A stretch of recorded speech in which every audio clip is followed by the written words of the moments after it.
Hi FlossTube, I'm Katie Cat, and I'm stitching in chaos. Welcome to my very first FlossTube. I wanted to let you know a little bit about me as we get started here.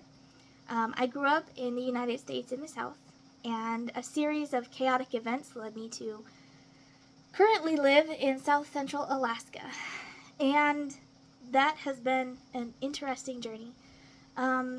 Up here, we do not have any physical stitching stores. We do not have Hobby Lobby. We do not have stitching retreats. I did hear of a stitching retreat about 6 hours away from me, which isn't happening. 6 hours is on a good day, and it's just not happening. So I'm here enjoying FlossTube with all of you. I wanted to start my own FlossTube because I've been watching you all for a long time now, several years, before COVID, which seems like forever ago. And I wanted you guys to kind of get to know me like I've gotten to know you, and I hope we can be great together. I did wanted to give you guys a little warning before I start everything. I'm stitching in chaos, so my life is very chaotic and it's very disorganized. I have ADHD. And if you don't know much about ADHD, it's more than attention deficit, a lot more. I have a really hard time being organized in anything. I have a hard time thinking of the words that I want to say sometimes. So, for instance, I often cannot think of mowing the grass. The words just don't come to my mind. But I can always think of vacuuming for some reason. So I will tell my husband, "Hey, hubby, can you please go and vacuum the grass? What is the word?" And he'll say, "You mean mow?" I was like, "That's right. Mow the grass. Can you go mow the grass?" And he's actually a really good translator. So, for instance, if I was trying to get something, I would say, "Can you get me that, the squishy thing that when you squishes it, water comes out of it?" And it's like, and he'll be like, "You mean the sponge?" I'm like, "Yes, the sponge." He did that recently. I was talking to my family at my mom's house, and she lives right across the street from me.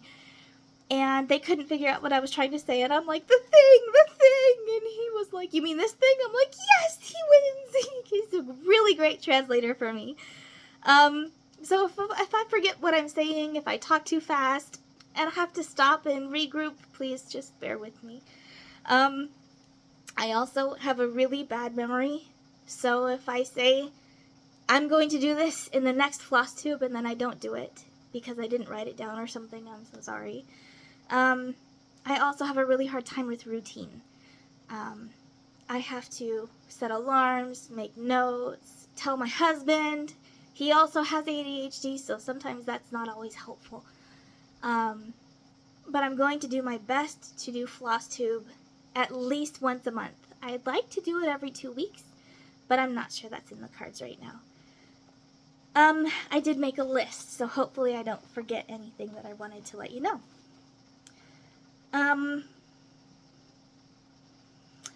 I also have a bit of mom brain, so I do have 3 boys at home, 2, 8, and 9.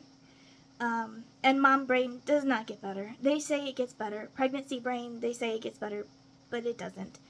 I also have 2 dogs, 2 cats, 2 tanks of fish, 1 for each older boy, and I also have 2 hissing cockroaches, Madagascar hissing cockroaches. That's a really long story.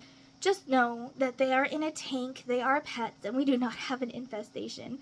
If anyone is interested in seeing them, I can bring them out for display at the end of the FlossTube with a warning. I promise I won't spring them on you, because I know that freaks a lot of people out. You will not get a random cockroach in your face, I promise. I'm also a stay-at-home mom. My husband goes out and he's the breadwinner for us, and I appreciate him so much. I do homeschool the boys, and one of the biggest reasons that I homeschool them is because my oldest also has ADHD, and he would be unable to sit in a traditional classroom.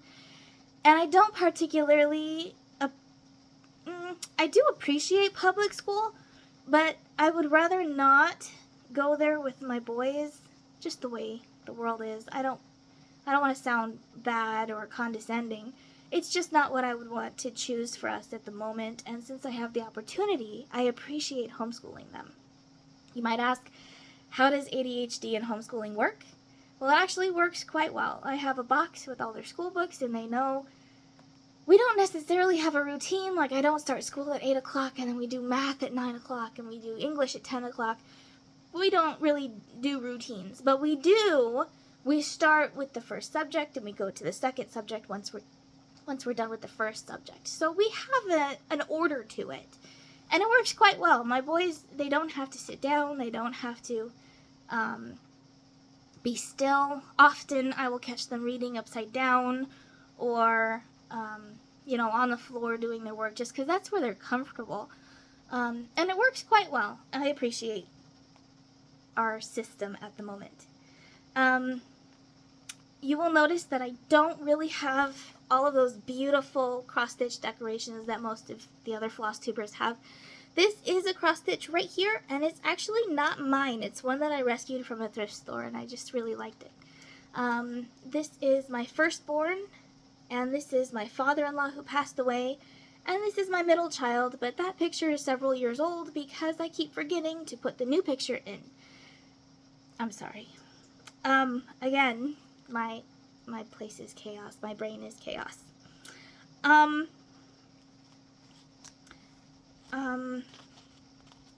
The next part is going to be a little bit difficult for me. My dad passed away in April.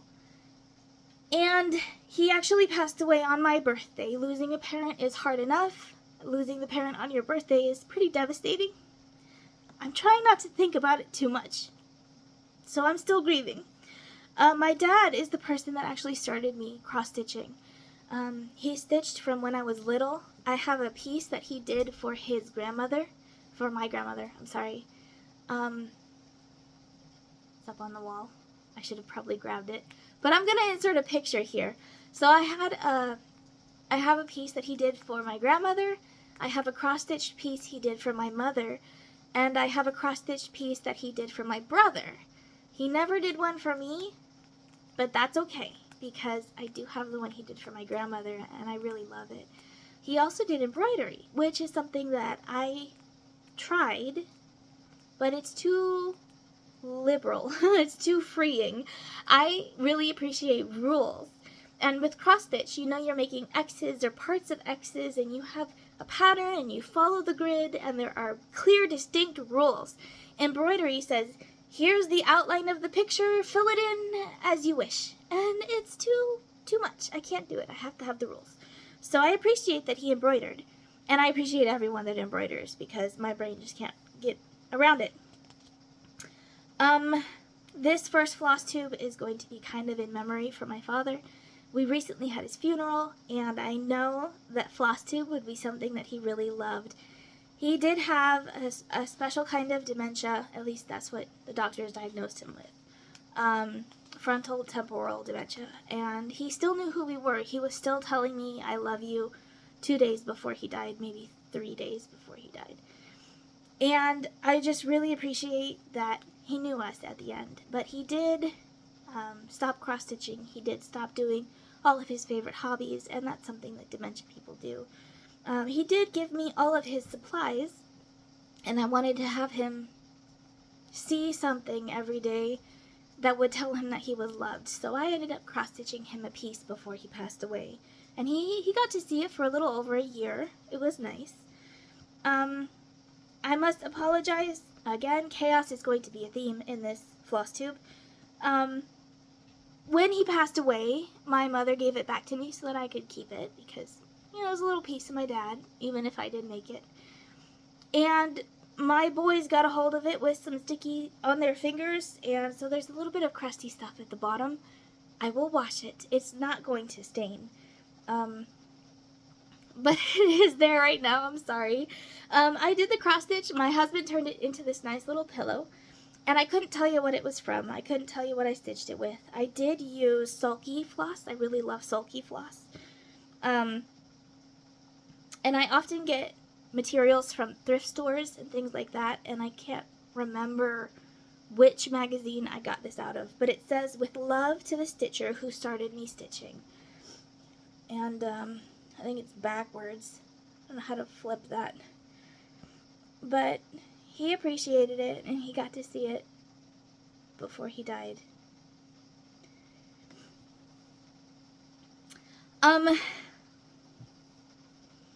If you're still here, thank you so much. I'm so glad that you could join me today. I hope we become great friends, and I hope you can hang on in all of this chaos. I wanted to let you know a little bit about my stitching preference. So I was asking Google, really, synonyms for picky and particular. I'm not really picky, and I'm not really particular with my cross-stitching. But I am eccentric. That was a really great synonym that completely describes what I am. I'm eccentric. So I don't really do samplers. I have currently done a sampler before, but it was not an ABC sampler. I don't really appreciate stitching ABC samplers. I love seeing all of the FlossTube people that stitch them. I think it's amazing, and I really do enjoy seeing them stitch them. But I just can't stitch them myself, and it's the same with Quaker samplers. See, I thought I would really love Quaker samplers because it's all these little motifs everywhere, and I thought that's going to be super great for me. I'll just be able to jump from one motif to another, and it's going to be awesome.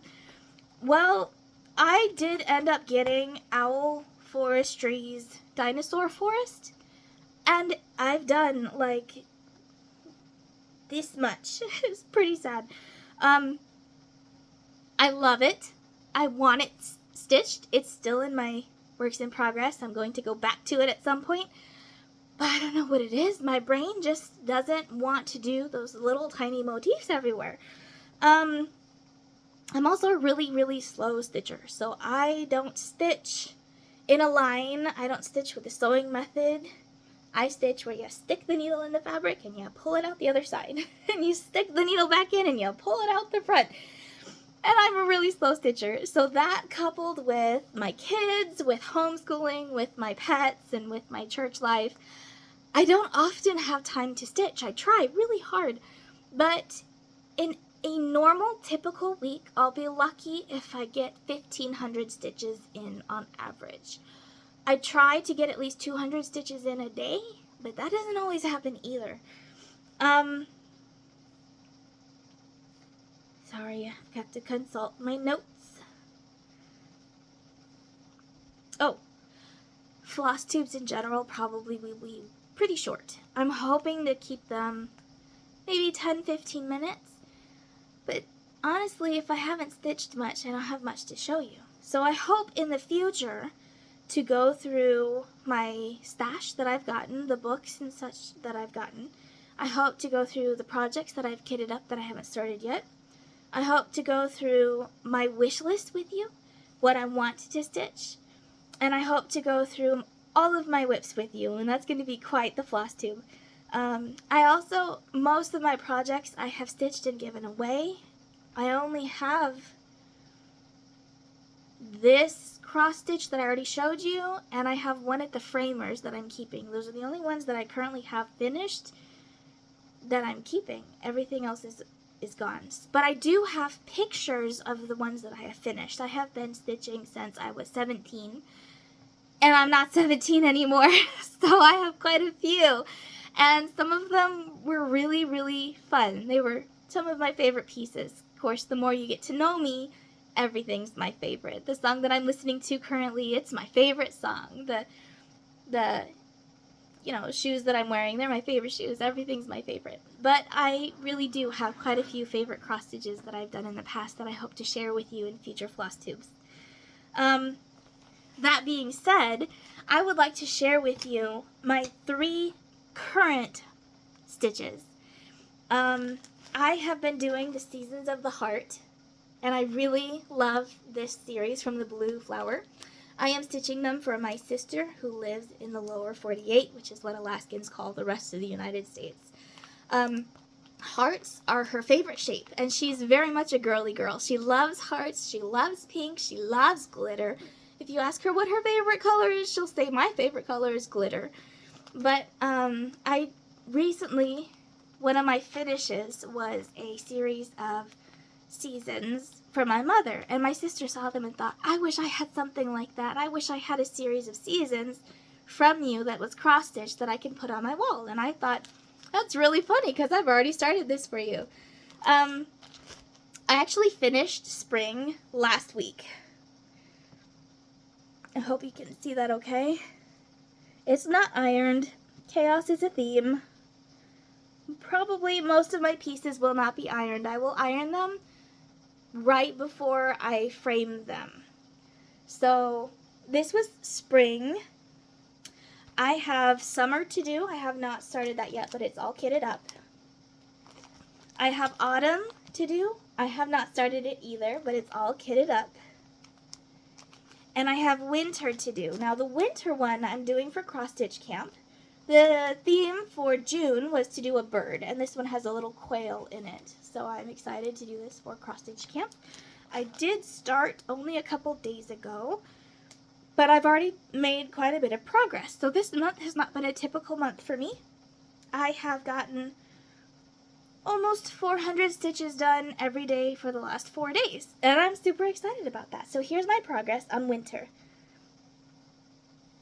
Hopefully, by the time I see you again, I will have finished this, because cross stitch camp will be past June and we'll be in July already. I love the little fox. He's super cute. And these flowers, there's only 2 colors in this petal, except for the middle. And I think they turned out really, really pretty.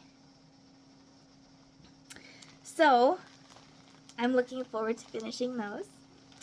Another one of my, sorry, you see my chaotic desk, I'm trying to block it there. Another one of my cross stitch whips currently is a mystery stitch along. It was my first mystery stitch along, and it is by, I didn't write it down. It's the Dark Queen of the Earth.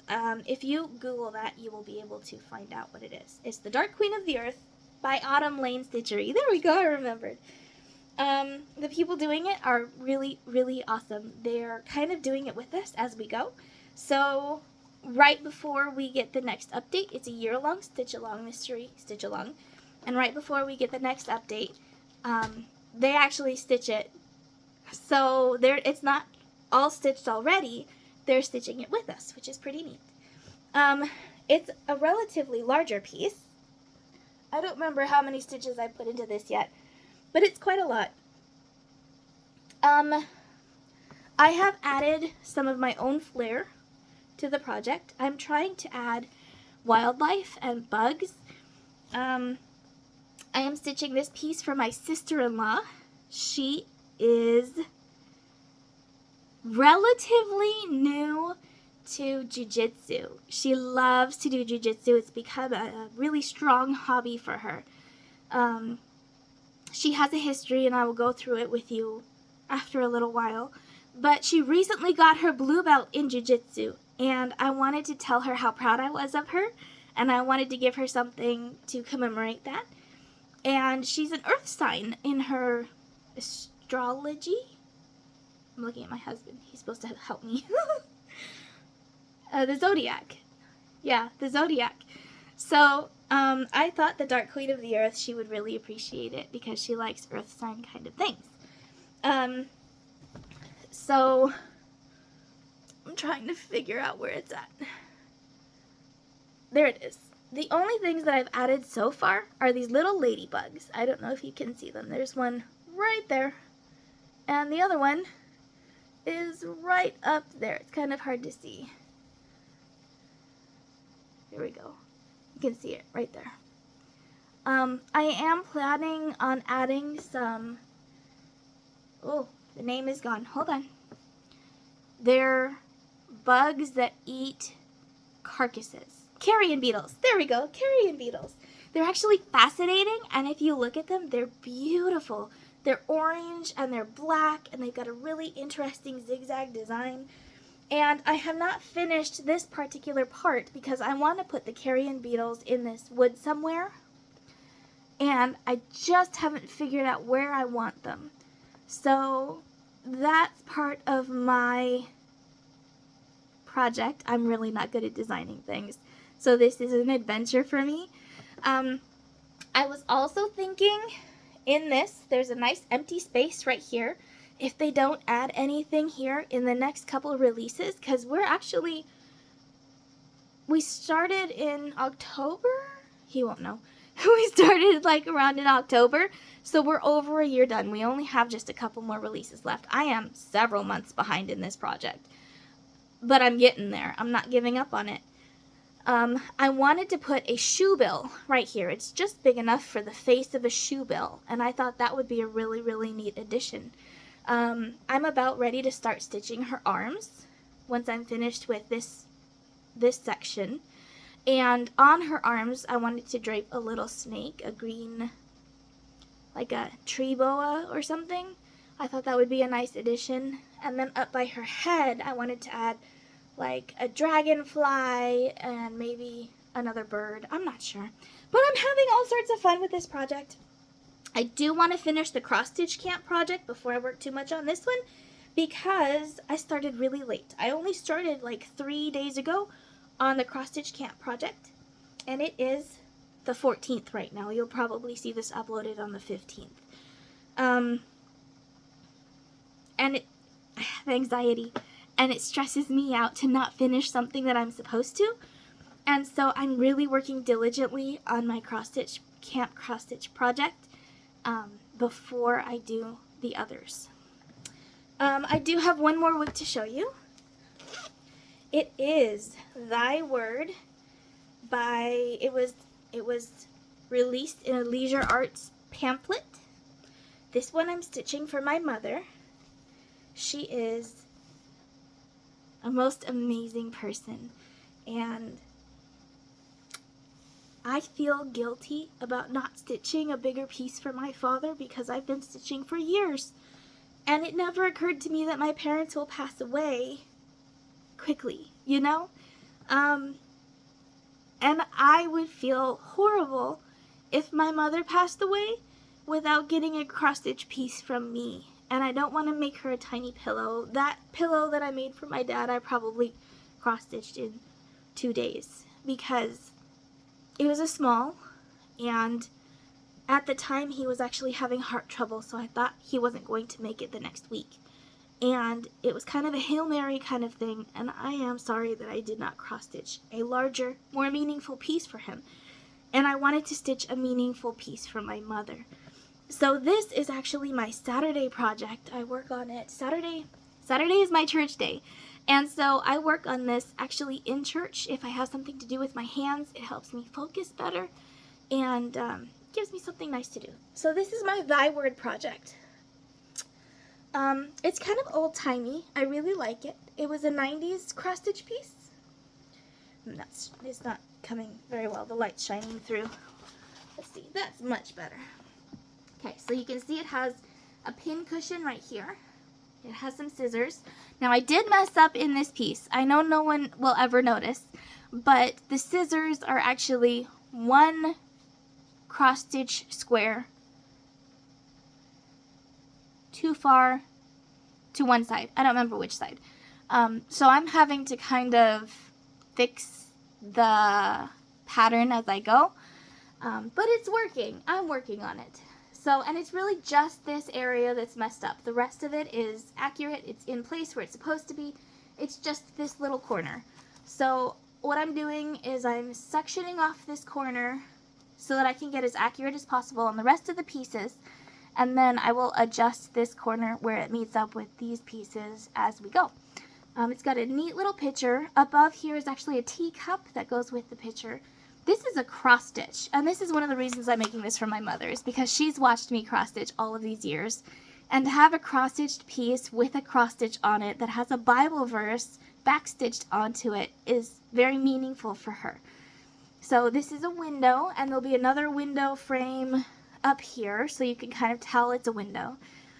And I'm making progress on it, slowly but surely. I only work on it once a day a week, so it should be done by Christmas. And if it's not done by Christmas, I will stitch feverishly on this cross stitch to get it done, because it will be a Christmas project, a Christmas present for my mother. So those are my 3 main cross stitches. that I'm working on at the moment. I do like to keep my cross stitches in these little bags. They make me happy. I'm not a fan of pink. My sister is very girly. I am almost the exact opposite. My favorite colors are red and black. But these bags make me happy. So I have one here that says Maker of Pretty Things, and that's what I keep my mom's project in. I have one here from the Fat Quarter shop. That's this one. It's very nice, and I have some lip gloss in there. This is what I keep my season projects in. And then my husband, actually, he's very good at sewing. I can't say that he loves doing it, but he humors me a lot, and I'm kind of spoiled. He makes me my own cross-stitch bags. Oh, this is a WhipGo sticker. So this was my WhipGo number 4 project, but WhipGo is gone. So this is 2 fabrics that I picked out with a nice divider in the middle, and he put the zipper on, and inside is a little mummy fabric, and it makes me smile, and I use it year-round. He's made several bags kind of like this for me, and I really appreciate him a lot. I am disorganized. You will see this. I will probably apologize quite a bit for that because I know so many of you are so good at organizing. You have book of days, and you have ironed cross-stitch pieces, and you pre-wash your fabric, and you use beeswax to straighten out your floss, and I love all of those things. I just can't do them myself. So I keep my large floss projects, I keep the floss for my large projects, I'll get it, in boxes like this. And then the small projects, I keep in bags, and I just throw them in there. I know Brenda and the Serial Stitcher, those 2 ladies, they would tell me I need to put a ring on it, and they're probably right. I probably would feel much better if they were organized with a ring. The problem is I've tried to do that. I've tried to keep them on rings, and the bobbins just don't keep the floss together, and so the floss ends up coming apart, and it all gets tangled, and I'm having to unknot each color from all the other colors, and it becomes a source of anxiety for me. And as funny as this sounds, having them thrown in this bag actually works better for me than it would be to have them on a ring.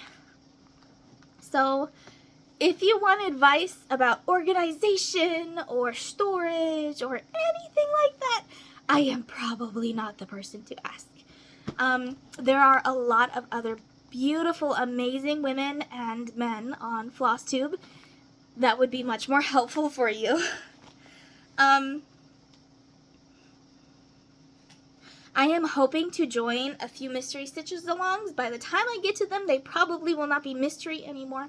There is a 4 Elements from Satsuma Street that I really wanted to do. It was pretty cheap to get the whole kit, and so I'm hoping I can do that soon. Also, I really wanted to join the Owl Forestry Treasure Island mystery stitch along. Treasure Island is one of my favorite books, and so far they've released 3 parts to the stitch, and they're beautiful. I love them so much. I love them so much in their variegated floss, and that's kind of what I'm waiting for, is to get that variegated floss, because I thought about stitching it in regular DMC, but it just wouldn't be the same. I really love the variegated, so I am hoping to join that mystery stitch along soon when I can get that floss. I did tell you a little bit that I was part of WhipGo and that it's not going well. I did tell you that I was part of Cross Stitch Camp. I really appreciate having Cross Stitch Camp. It's something simple, and it's something to kind of help me enjoy the summer more. Summers here in Alaska are very short.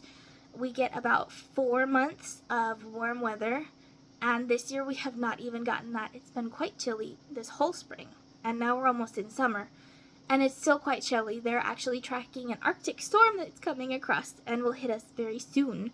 So, not working on really long pieces and not getting a finish for that long, because I'm a slow stitcher, is kind of tricky. It's kind of difficult mentally wise, and so I really appreciate Cross Stitch Camp because they give me smaller projects that I can realistically finish quickly to kind of help boost my my drive for cross stitching. I also love Bestitch Me fabrics. They are some of my favorites. And I got some fabrics of the month this month, and I'm super excited. They're beautiful, they're vibrant, they're color fast, which is awesome because chaos, and I can wash them. So if something gets spilled on them, it's not that big of a deal. I wanted to tell you all some of my FlossTube idols. I really appreciate these people. 911 Stitcher. She was my first FlossTube that I remember. I think I watched 2 others, maybe 3 before I watched 911 Stitcher, but they didn't stick, they didn't click, and I just really clicked with 911 Stitcher. I love her. I love her smile. I love the way she talks to us. I love her dogs and how she has the canine pictures show up before her floss tubes. I love the projects that she does and the retreats that she gets to go on. I just really enjoy watching her. Brenda and the Serial Stitcher were next. I really appreciate those ladies. I actually watch them with my children. And my children will say that I'm watching FlossTube again. And they'll roll their eyes. They go, Mom's watching FlossTube again. But then they sit there and watch with me. They're like, oh, hey, that's how you do that. And I really like that sampler, and it cracks me up so much. I'm like, you know, our kids really do look and they really do listen. And when they can say they don't like it all they want, but they're sitting there watching FlossTube with me. So it's super funny. Helen D is another one that I love. She has introduced me to a lot of the interesting cross stitches that I appreciate stitching. And she also did a tutorial about framing recently, about the supplies that she uses and how she pins it and how she frames it, and that's been super helpful. We do not have very good framers in my area. So I have one local framer, and she has framed several of my projects, and she messed up most of them. She did not mount the pieces properly. She mounted them askew. I had to actually take everything apart and fix it. She probably would have tried to fix it, but I am non-confrontational when I don't know you real well. And so I got it and I was like, yeah, thanks, okay, bye, and I left. So it was completely my fault. She probably would have fixed it. But in my taking it apart to fix it, I found that she did not mount it well. And it made me nervous because, you know, we spend all of this time and they're gifts for other people and I want them to be done properly. So we do have a Michaels, and I did take a few of my previous projects to Michaels specifically to be mounted because I still want to support local people. I appreciate supporting local businesses. And this local framer that we have, she's a character. She will sit there and talk your ear off and then go, oh honey, you've been here for so long, you should leave. She cracks me up. She's awesome. But maybe not for mounting the pieces. So I took my pieces to Michael's, and my most recent piece was a really large project, and I said I would like the back laced because the project is so large. I just really would feel more comfortable if you laced it. And they said, that's fine, we can sew it, no problem, and they wrote everything down. And I left going, they can sew it. That's super strange. They really need to learn their terminology. You need to lace the back. It's not called sewing. But they gave me a call to ask me to come back to the store and clarify what I wanted, because if they sewed the project, you could see the stitches through the middle of the project. I'm like, that should not be happening. And when I went back to Michael's, sure enough, the lacing and the sewing was not a difference of terminology. They were actually going to sew my piece onto the foam board, and no, that's not what I wanted. So I took the piece back, and it's on board. They taped the back and everything, so it's nice. It's not pinned, but it's taped. I'm just going to have to get brave enough to do it myself. I've had several people offer to do it for me, and, you know, I could pay them for it and have it shipped out to the lower 48 and then have it shipped back. I gotta say, I don't trust the postal service that much. I don't trust mail services that much. And to have my piece out of state gives me anxiety. So I'm just gonna have to, you know, do it myself. And with the Helen D tutorials that she's done recently, that's gonna be super helpful. I also appreciate Everyday Artist. She's amazing. Cynthia Brew, Stitching in the Light. The Fat Quarter Shop, Priscilla and Chelsea, The Real Housewives, Fox and Rabbit, The Virginia Stitcher. They're all people that I really enjoy watching on YouTube. On FlossTube, another person I really enjoy, he's a little bit more edgy, and he's non-traditional, and he's not on FlossTube. His name is Pixstitch, Pix_STITCH, and he is actually on Twitch. He is a little bit cruder. He's more rough around the edges. He does not do like FlossTube type of things. He does lives only, where he chats back and forth with people. But he does design and make his own. He draws it all out, and he'll do it live so that you can see what he's doing. And I really enjoy watching him. So if you're looking for something a little bit more edgy, he's a pretty cool guy to watch. I'm also part of the Frog Busters on Facebook. They're a cross-stitch group, and every weekend they do a weekend push, and it starts Thursday, and it ends when you put your stitching away on Sunday, and that really helps me kind of get a drive through the weekend to continue my stitching, and it's been super helpful. That's all that I have for today. We're just over 36 minutes right now. If you live in chaos, and if you struggle with some of the things that I do, and even if you don't struggle with some of the things that I do, life is chaos anyway. And to conclude my very first FlossTube, I wanted to encourage you all to keep your chin up, even in all this chaos. I hope you have a great month and a great week, and I'll see you next time.